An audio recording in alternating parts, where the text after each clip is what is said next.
ಹಾನಗಲ್ ತಾಲೂಕಿನ ಗುಂದಿ ಗ್ರಾಮದ ಯುವ ಪ್ರತಿಭೆ ಕಿರಣ್ ಗೋರ್ನವರ್ ನಿರ್ದೇಶಿಸಿ ನಟಿಸುತ್ತಿರುವ ರುಧಿರ ಚಲನಚಿತ್ರದ ಮೇಕಿಂಗ್ ಬಿಡುಗಡೆಯಾಗಿದ್ದು ಎಲ್ಲರ ಗಮನ ಸೆಳೆಯುತ್ತಿದೆ. ಹೌದು, ಈಗಾಗಲೇ ನಿರ್ದೇಶಕ ಕಿರಣ್ ಗೋರ್ನವರ್ ದಹನ ಕಿರುಚಿತ್ರದ ನಂತರ ರುಧಿರ ಚಿತ್ರಕ್ಕೆ ತಾಲೂಕಿನ ಹಲವು ಕಡೆಗಳಲ್ಲಿ ಚಿತ್ರೀಕರಣ ಪ್ರಾರಂಭಗೊಂಡು ಸುಮಾರು 40ರಷ್ಟು ಚಿತ್ರೀಕರಣ ಮುಕ್ತಾಯಗೊಂಡಂತಾಗಿದೆ. ಇನ್ನು ಚಲನಚಿತ್ರದ ನಾಯಕಿ ನಟಿಯಾಗಿ ರಿಷಿಕಾ ಅವರು ಆಯ್ಕೆಯಾಗಿದ್ದಾರೆ. ಹಲವು ದೊಡ್ಡ ಚಿತ್ರಗಳಲ್ಲಿ ನಟಿಸಿರುವ ರಿಷಿಕಾ ಈಗ ರುಧಿರ ಚಿತ್ರದಲ್ಲಿ ನಟಿಸಲಿದ್ದಾರೆ.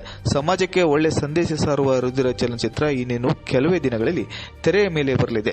ಮುಂದಿನ ಚಿತ್ರೀಕರಣಕ್ಕಾಗಿ ಚಿತ್ರತಂಡ ಮಂಗಳೂರಿಗೆ ಪ್ರಯಾಣ ಬೆಳೆಸಲಿದ್ದು, ಒಟ್ಟಿನಲ್ಲಿ ತೆರೆ ಕಾಣಲಿರುವ ಬಹು ನಿರೀಕ್ಷಿತ ರುಧಿರ ಚಲನಚಿತ್ರ ಪ್ರೇಕ್ಷಕರನ್ನು ಯಾವ ರೀತಿ ಗಮನ ಸೆಳೆಯುತ್ತಿದೆ ಎಂದು ಕಾದು ನೋಡಬೇಕಿದೆ.